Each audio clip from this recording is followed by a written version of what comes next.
Welcome, innovators and game changers, to Compete on Awesome with AI, your roadmap to harnessing AI power in your business journey.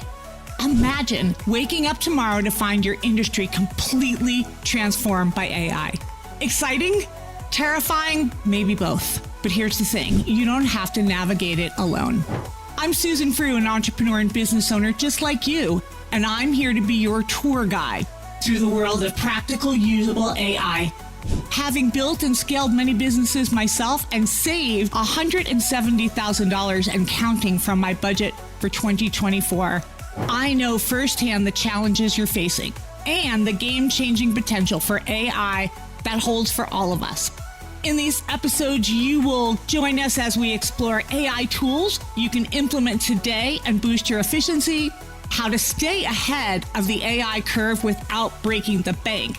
And we're not here to talk about science fiction fantasies. We're here for real, actionable strategies that you can use to compete and win in this AI-driven world today. So join us, whether you're a solopreneur working from the kitchen table or a CEO leading a team of hundreds. This is your guide to not just surviving, but thriving in the AI revolution. If you're ready to turn AI from a buzzword into your secret weapon, let's dive in and compete on awesome. Welcome to Compete on Awesome with AI. My name is Susan Frew, your usable for AI expert, and I am delighted to bring with us today Gina Schreck, the founder and chief magician at the Village Co-working Space and AI user extraordinaire. Welcome to the show, Gina. Thanks so much. I'm going to add that to I'm going to have to change my title to chief magician or something. Yes, like absolutely. Yeah. I did get to watch Brad Montgomery do his magic show here. And I think I got a few tricks now, so I might be able to do that. There you go. Well, I love always chatting with you, another geeky sister. Absolutely. And it's really interesting for the people listening. We have the same birthday. So we're really alike in a lot of different ways, which is really funny. Yes, we both have Italian roots. We both found our fathers through DNA. I mean, it's so crazy. Our stories are so crossed. And we're tech geeks, like really big time. And everyone is always asking us for advice and how do you do this and how do you do that? We just like get it, right? Like our brains get it. And I've been out of the marketing world now for almost 5 years, which is crazy. And I still, every morning I listen to marketing podcasts. I listen to AI podcasts. I go in and research and spend time doing stuff in AI and marketing, checking out how to do things differently. And I go, I don't think I'll ever lose that because I just love learning all of the new things happening. And it's exciting to see just how fast and how far it's gone. It really is amazing. And, I always feel like I'm running behind, and I'm the person who's out there teaching. And it's so interesting to me. I've been sort of tracking how much time I spend on learning each week, and weeks like last week, 6 to 8 hours because all this new stuff. And next week, so I will timestamp this as May 16th, 2025, because, this is all going to blow up in a few days here. But next week, Google is doing their annual event and they're going to start launching all kinds of stuff, because the things that we've seen come from them in the last few weeks is just mind-blowing. I can't even imagine. It is like it's fun to watch the race between the big players and to look at, even a year and a half ago, looking at, there were so many little ones coming out, but you're like, okay, these are all going to roll under these big players because they've got the money, and it's who has the most money, because it takes billions of dollars to run these AI, language models. And so they're all going to end up kind of rolling into these, or you'll have the big players that do all those little things. So it's really a matter of learning. But just like, don't you feel like we're in the same place we were with social media when it was new, that you just have to learn, and you do always feel behind. And social media, I felt like, wow, every day there was something new, the new tool, then this one would go away, Blab comes on, Blab leaves, it's like all the different tools. But you still, every day you had to be in it just so you understood the flow of the changes, and you understand the language enough so that when things change and new things roll out, you don't feel completely lost. You just feel like, oh, there's this new feature or there's this new things, and I have to spend 6 hours learning it this week. But you're not completely in the dark. And I feel like that's where we are again with AI. Well, I follow this website. It's called There's an AI for That. So I just Yes, checked. As that of is this crazy. morning, there's Wow. 35,604 AI tools. I mean, and What? that counts if you think about it. Look how many people develop their own AI tools. They have their own Mhm. tools out there. And so, yeah, every day somebody's creating new tools for everything, you know? So it is crazy. It's crazy times. One of my favorite tools is chathub.gg because you can look at all the AIs at one time. So you Yeah. can put in one prompt and see what's going on. You can even see the Chinese models, the DeepSeek, which is Interesting. interesting because, and Yeah. they all come back with a different response. They're all good for something better. And Yeah. something, and I'll share this with you and with the listeners here, that I discovered this week. I write my newsletter every Wednesday for LinkedIn, and then it goes out to my customer base. And the way I write it is I speak it. This is my number one AI tool right here, is my Yeah. microphone.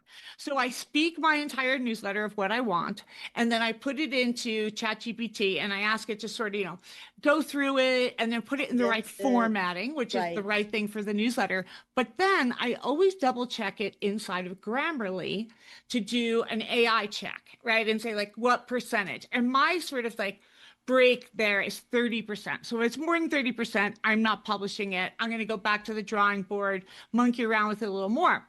The Interesting. other day did that, but I used deep research in OpenAI, which is a newer Yeah. tool, and I Right. did it in there. Okay, great. It looks the same as it always does. Put it into Grammarly, zero AI. What? So What? then I was like, so maybe it was a fluke. I'm like, wow, maybe I just was so interesting this week that it didn't detect that I It ran didn't it through change the AI anything. filter. Well, I started putting all kinds of things in there. Zero AI, zero AI, zero AI. So I don't know if that's Well, a you know what it could be? It has finally, like, that's the thing. The longer you use it, it's learning your voice so well that it's speaking more like you and writing your content as if it is you. And right. therefore, it's not detecting the generic language and I always call it the oatmeal content that people that just use Chat GPT or these tools just to write their content and they post it. It's like, it's so generic, it's so oatmeal. It doesn't have your flavor in there. And so it could be that you've finally gotten to that, that point. How I've interesting. reached the AI pinnacle that I no Yeah. longer am detect. Me and the AI are one. We are Yeah. Yeah. we Yeah. are merged. Which is which? I don't know. That's Maybe really I'm going to be fascinating. my own robot. That Uh, is really interesting. Yeah. And that, again, when you do have the time to spend, diving into these, you do just become more fluent and they become more fluent speaking like you. So yeah. uh that's fascinating. So let's talk about some tools. To me and to the rest of the world, we follow you as an innovator and someone who inspires us to do things more cutting edge. And so tell us about some of the things that you've been using practically in your business to grow to this massive It's business that so you have now. But it's so interesting because I'm in this space now that's hospitality, and it's real estate, but it's hospitality. And it's so hands-on, non-techy, you know. So, and in this industry, hardly anybody uses AI or a lot of technology at all. We have an office management system that we have that is very specific for co-working that we use. But then we use basic tools like Canva for any of our graphics and marketing, putting anything graphic related. I mean, we're in Canva probably more than any other tool outside of our management system. Hmm. And then our email and everything is Gmail based. So we use a lot of Google products. So there's AI built into that. Like we were talking about, I'll summarize all the co-working news that I subscribe to, and that type of thing is, I feel like I've gone to this mode of super practical because I have less time to just be at my computer. I'm Yeah. always running around here and we're greeting people and setting up whatever they're doing for their events. And but the things that I have found to be most helpful, especially in this business, is less marketing help and more strategic help. And like one of my favorite things that I did, and it was just one of these like aha moments of, if you could create your ideal board of directors. I mean, I'm sure you've done that where you just say, who are my board of directors, my AI board of directors? And, I sat down and I was like, okay, who are the top thought leaders who are in the commercial real estate industry that have written enough content so that they have published content out there? And then I also wanted to know, who are the innovative businesses out there. So I have like Sarah Blakely, Mark Cuban, people that I admire their style in business and risk taking, and Richard Branson. And so I created my ideal board of directors, and they're a blend of commercial real estate, the hospitality industry, and then business. And then what I did is I identified those people, and then I put those names into ChatGPT saying, this is my board of directors. And then I'm scheduling days with my board, and I go and I pose all the challenges that we have. What are ways to optimize our revenue when I have this much square footage that right now isn't being utilized, or it's not revenue producing? What are some ideas? And the board of directors will give you their ideas, and each one is so unique because it comes in their voice based on their perspective and their business experience. So to me, it's a fascinating way. And the biggest challenge for most businesses, we hear about tools from you, we hear about things that are rolling out in AI, but we don't have the time, that we don't make the time to sit down and actually implement them. So I created my offsite retreats with my board. So wait, so I have a question about that. yeah, So did you build a GPT and put the board into the back end of it? nope. No. I just Okay. went So you into, just save that in a project so that you yes, keep it's getting in a the same project. I was like, results? now in Chat GPT, it remembers all of your conversation in Right. there. So I have my folder that has my board, Okay. and I have all of my board of directors in there. And then I have down, okay, what are some of the questions that I should be looking at? And so I come up with, I have Chat GPT even help me come up with questions that I should bring to our retreat, so that I could have my board go through this with me. And it's just so fascinating because your mind is just blown going, these are brilliant ideas. Like, wow. But the biggest challenge was getting my butt in a seat long enough to actually do it. So I had to block out a day on my calendar, and I wrote on there, I'll be at a board retreat. I'm done all day with my board. And now I own a 50,000 square foot space with meeting rooms, boardrooms, everything. I can't be here. I Yeah. can't go on my retreat here because I will be pulled into everything else. So I think as a business owner, it's hard to get stuff done when you're in your current workspace because there's just too many things that pull at us. So I was just like, okay, I'm contacting another co-working owner, and I'm like, hey, Jen, I'm going to come and use your space for the day. And we just swap. And it's like, we have a great collaborative group in the co-working industry. And so I just booked a day, and I was like, okay, every quarter I'm going on a board retreat with my AI board. And then I come up with, so a good example is, have you read the book Traction? Yes. Okay. That is a tough book to read. I tried to read it physically with the book twice and got like, quarter of the way through, and I'm like, wow, my eyes are rolling and my head is hurting. And then I downloaded the audible book, and I was like, wow, I can't get through this book. It's just so process focused. And then we had an implementer who's here at the village. And so we worked with him on how do we go through this. It's just a lot. It's a lot. Yeah. Well, I put all of that into Chat GPT, and I said, I'd like to meet with my board on strategies to implement. Oh. Yeah. And all of a sudden it gives you practical. And I would say, I need this to be practical for a team of 5. And so it's just so interesting how, if we start thinking differently about using it as an advisor, and everybody says this, this is not just a robot to type content. This is a trusted advisor. This is an advisor. You don't have to do everything it says, but you go to it with questions that you're struggling with on, how can I optimize my, another great example, I've been trying to buy our building. So we've bid on it the last time it was up for sale, and we got outbid. Now the current owner wants to sell this one to me. And so I'm like, okay, how do I put together a pitch deck to meet with banks? And right now I have 3 banks that want to loan me money to buy this building. That's an awesome position. Yeah, it's an awesome problem. And so then I went to ChatGPT and my board, and I was just asking questions like, how do I structure this deal the best way? And pose this to the bank, which one's going to give me the best deal. But I also had to look at how much money I want to put down. Not how much money do I want to put down, how much money can I put down? Let's be real, because it's, you can either go this route and put down 1 million as your down payment, or this route and you put $3 million. And I was like, what's the difference? They're both impossible.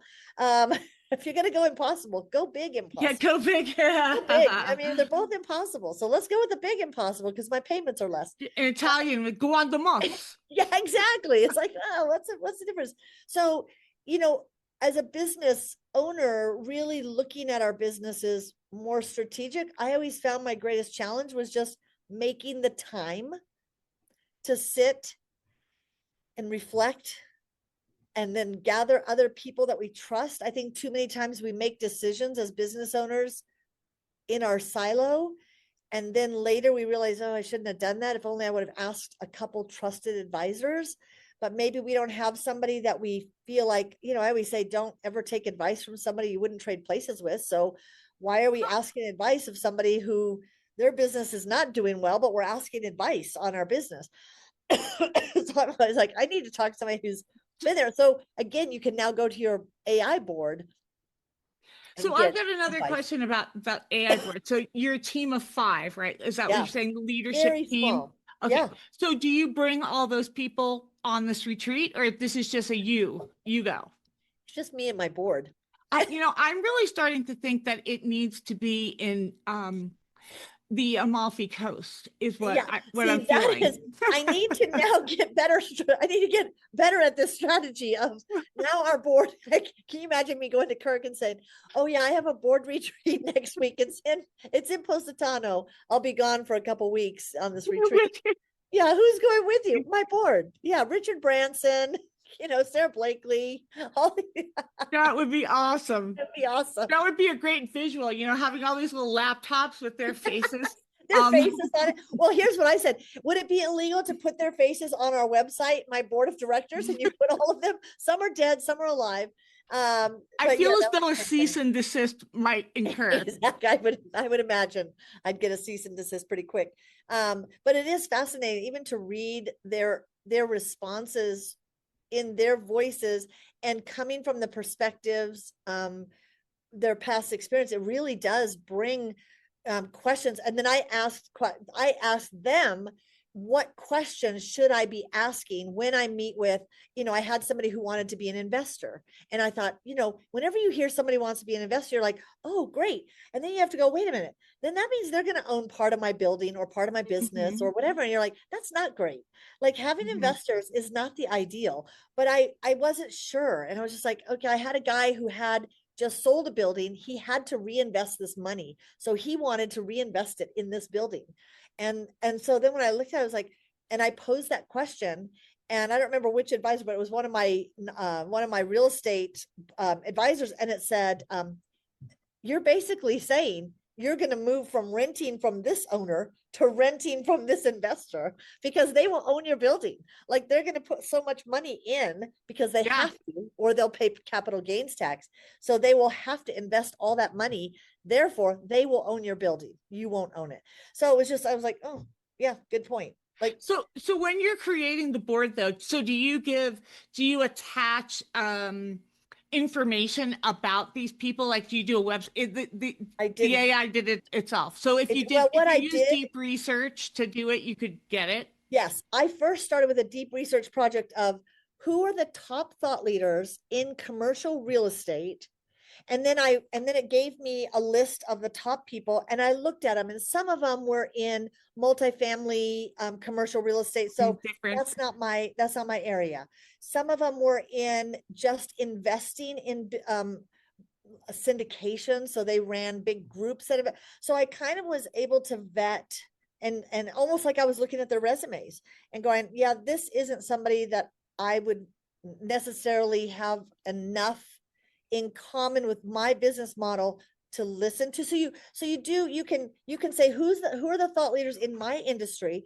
Then you're looking at these people, and a lot of them I knew their names because they publish a lot of content that I read. Mm-hmm. But some of them were, I didn't know them, but I was like, wow, this is an interesting person. And some of them were people who I belong to GWA, which is Global Workspace Association. And at GWA, I've heard some of these people speak. So I know they know my industry. And so that's when I said, oh, also, who are the top thought leaders in co-working and flex space? And so just by doing that the deep research of that, then I was able to pick out who I wanted on my board. And then you identify these people as your board members that you're going to come together and ask your board. And again, ChatGPT remembers who they are because you have this project building out, and you just start talking in about your ideas and my exit strategy, and what is my exit strategy in this business, and what should I be looking at now, 3 to 5 years away from selling the business? Do I sell the business and the building together? Do I sell the business, but they pay rent to me as the building? So, and they each had really different and great questions. And I like the collecting rent idea. That sounds like a really good idea. Yeah. So it's like, yeah. So, you kind of look at it and go, you can go either way, but it gave me good questions to think of and risks to be aware of. Like, what are some things I'm not even thinking of? And they'll come out with even more information. So I think it's just one way we typically don't think to use these tools that have access to all of that information. I need to do more of the practical things, like we were talking off camera, of just like how do I manage the massive amounts of email I get? And I've tried to hire somebody to help me go through that, but it's like not effective. And so using AI tools in a practical day to day. But I use AI, like our podcast, we use a lot of AI, but they're built into tools I already use. And I feel like most people don't even explore deeper into the way AI can help them in the tools they already use, whether it's Gmail or Canva or StreamYard, and Agree. I mean, there's so much, it's overwhelming. And I jokingly say I'm your AI tour guide because I sit here and monkey around with all this stuff and be like, don't worry about that one. Don't waste your time here. Use this one. Yeah. And then I also think you need to pick a lane on, are you a Google person or are you a Microsoft person? Yes. Because, that's a very big dividing line there. It is. And Google, for me, like, I believe, because, all of us think that ChatGPT was like the first AI, usable company out there. That is not true. I mean, Gemini DeepMind, Google DeepMind was really in the forefront of this. And they were all waiting to launch responsibly. And then OpenAI went, woo, like Secretariat from the back of the page right up front. And, so I still believe that the really serious tech companies like Microsoft and Google and Meta all really have more. One that's really making huge investments and huge strides is also Meta. Meta, yes, absolutely, is putting so much. And I just got the Meta glasses in December, the Ray-Ban glasses that you can. At first I was like, oh, here we go again, Google Glass, which I had those way back in the day. But you can take pictures, you can take video, you can ask it questions like, tell me about the building I'm looking at, and tell me what language. But then it just came out with the translation piece. So I can be talking to somebody here. We have a whole team of people that work here that speak Portuguese. So they can speak, and I could say, Meta, do live translation. And as they're speaking to me, I'm hearing in my ear, English. I'm hearing the English version of what they're saying. And then I will speak in English and it'll show on my phone what it is in Portuguese, and they can read it in Portuguese. And so I've used that feature, but they're doing a lot in this whole area of helping us be able to, now I don't know if it'll just be through the glasses or what they're, this whole personal assistant and having our agent there. It'll be interesting to see whether it's Meta, whether it's, I mean, Google had Google Glass years ago. What happened, Google? Like that was such a fail. Well, another big question is what happened to Apple? And yeah, Apple with their goofy ski mask. I'm like, $3,000 experiment for people that now it just sits on their desk. But yeah, but yet, you have to try and fail. And I think that's one thing. I'm never afraid to just go for it. Try it. Maybe that's the 822. Yeah, I think it is. It's that August. Yeah, that 822 in us is we're willing to go out there and be the explorers. And I always said I love being the explorer. And that means you are out there on the edge and you are being seen as crazy. Yep. People do think you're a little kooky and insane. But you also are willing to learn and fail and explore further and push boundaries and test things. And I love that. I love that too. Yeah. And another reason why we need to have these retreats in Italy, because with the glasses, then we really will be a lot easier to travel that way. Yeah. And yeah, that is interesting. And another thing that you can't hide the obvious, that you and I are not 30 years old. I mean, you do look it, and with we could have, that is one thing back in the days when we were doing Second Life.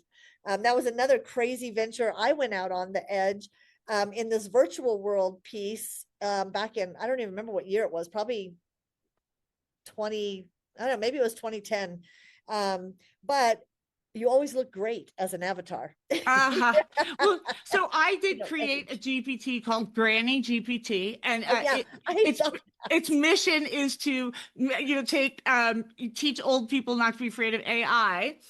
So, but I do have a slogan. It is "Tech bros are out, Susan Frew is in." Oh, there we go. Because what I am finding from an audience perspective, they don't want to hear tech bro jargon. They want to hear from us like real practical stuff. You can use this. Yes. And I did it, you can do it. And this is how. It's step by step. Yeah, these people who come in and they tell you, 100 different things you should be doing and you should be doing this. It's kind of like, again, equating it back to the social media days. You should be on every platform and you should post 40 times a day and you should do this. And I even look back going, I was one of the crazy people. I was posting tons of times a day. Now the reality is where I live today. I'm like, yeah, that doesn't happen. I try to post, a couple times a week, and we just have so much going on. So I think, bringing the practical use to people is really helpful, and having someone who is that guide to say, help me navigate this crazy world. But then I just still think people have this weird thing of I'm afraid of it, or it's going to take over, or whatever. It's like, okay. Yeah. Well, just like anything, there are bad actors, in all over the place, and now, we're seeing people create images of things that are not approved, not real. They're using your face on this one's body, and like it's creating a big issue. And I've been speaking to some mental health friends, work in that space. I'm like, I think this is going to become a problem because, now we don't know what's real. We don't know. It used to be like, don't believe what you hear, believe what you see. But now you can't even believe what you see. Well, and it's interesting because we have a bunch of therapists here at the Village, and we had this conversation of, AI therapy is huge. It's huge. People will go and talk to an AI therapist. I mean, you think about it, ChatGPT can become your therapist. You can ask for, and I would say, identify who are some of the top therapists in the world and say, I want you to respond to me as if you are this top therapist. And I can ask all the questions. And all of a sudden you're talking to this. And the more we use a microphone where we can sit and talk to the therapist, or wear the Meta glasses where you're walking or going for a walk and having a conversation with your online therapist. There's this strange thing that we're coming into where people are forming these bonds with their online therapists. And it is, to me, that's the only part that I just go, wow, we already have this thing where young people have a hard time having conversations in person Mhm. because everything is done online. And so it is going to be interesting to see how the connection that is formed with an AI bot, because they do become more human feeling, sounding, whatever. Yeah, It'll be agreed. interesting. And again, is that new? No. I mean, in Second Life, people were having these conversations and relationships, but it was a real person on the other end because it was another person logging in as an avatar. But it was still this weird thing of you think this is this person, but this is just probably a guy sitting in his basement logging in as this beautiful woman, you know? We've already seen like there's some talk out there that a young person took their life because their virtual AI person person, their told them to. virtual boyfriend broke up with them or something. Right. And I mean that kind of thing we have to be careful of. And yeah, Um, yeah, but I just think we're in this really interesting time of how do we learn to, which again, that's why you have to spend the time. No matter how old you are, you have to spend some time because you have to get comfortable enough that you're not afraid to get out there and explore and be an explorer yeah, and not be afraid to cross the oceans and see some new things. And you can always come back yeah. and then go explore a little bit more. I just think it's interesting. I see everyday Facebook ads and Instagram ads too. If you're over 50 and you're afraid of AI, sign up for this class. And I was I like, know. obviously they're targeting me, but it's interesting how that's a big market. Yes. Really targeting those over 50 to embrace AI. Yeah. I did a keynote at a group this week, and they were a little bit older demographic. Yeah. And they're also an industry that is concerned that AI could be taking their jobs Yeah. or pushing them out in some way. Yeah. And it was a very awkward keynote Yeah. because they were not open to it. Like they were not ready. Yeah. And I think we're going to keep seeing that as well. Yeah. Which reminds me, I remember speaking to a group in Vegas of cement masonry industry on social media back in like 2008, 2010. And I'm talking to an audience, they were all older men in their 50s or older who ran these construction and concrete companies. And I was talking about social media, and they were all with their arms crossed, like, you're high. Like, who is this crazy person talking to us about social media? We're not going to get out there and tweet or post on Facebook. Like, but I'm sure today their businesses have embraced that. So it's like, yeah, it is hard. And I think all of us can look at, I mean, I look at going, this would be a really weird time to have a marketing agency unless you were an AI marketing E- agency, because Exactly. you did branding and you did graphics and that's all you did. You're toast. Yeah, Yeah. you will be out of business. But can you be a marketing branding company that embraces AI to create amazing brand guidelines? I mean, go into ChatGPT and ask it to create your brand guideline, your brand guideline book, and put your URL in there, and it'll create a 30-page document for you that in the past would take 3 weeks to create. Exactly. I want a new logo. And so I was thinking about it this morning. I'm like, which AI am I going to use? Because I wouldn't even consider like going doing a logo contest for Right. $700. No. Absolutely no way. So yeah, will it replace certain tasks? Yes. People need to adapt. They do. And we need to be integrators. Yeah. My nephew just got a 2-year degree in coding. And now he's feeling like really dejected. Like he was going to go on for the next 2 years somewhere else. I said, don't do it. I said, Yeah. if I were you, coding is a great skill to have because somebody intellectually needs to know how it works so Right. you can supervise the process. But I would go and get as many certificates Yeah. that you possibly can and get them from really great schools too.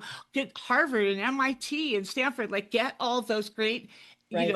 really far ahead AI classes, and Yeah.